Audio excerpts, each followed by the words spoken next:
You know, we sold our first gram of cannabis 2 years ago on January 6th, and since that time, we have been the fastest growing Canadian cannabis company in terms of registered patients, revenues, and the generation of shareholder value.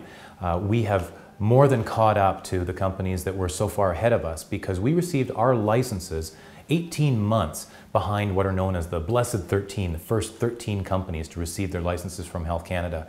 So we've more than caught up, and we have surpassed all but one, and we have our eyes on that position as well. We have a large variety of genetics available to us. In our mother room, we have more than 250 strains represented there. So that's a big part of our legacy as a company. And we're always looking for new and interesting and valuable strains that have particularly beneficial effects on the therapeutic side or that will be highly in demand in the consumer system.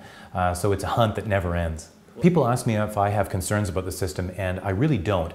In Canada, we've established the world's best, most effective, most well-developed medical cannabis system with more than 80 licensed producers in this country, and we have government officials from around the world coming to visit Canada to see how we've made it work so well. We're going to get consumer legalization right as well, and so we've got enough supply coming into the system that very shortly after consumer legalization we'll be able to satisfy all the demand required. More than that, we also are trying different models. You see that we've got models that are monopoly government controlled in Quebec and Ontario.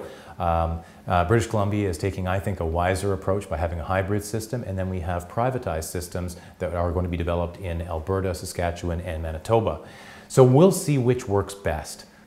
Aurora is growing our production very, very quickly. We now have 4 production facilities, 2 in Alberta, 2 in Quebec, and we are going to be able to make a major contribution to being ready for consumer legalization in the summer of 2018. Collectively, the industry is putting together new capacity, building new facilities, and creating more capacity to sell at a breakneck pace. So will we be ready on day one?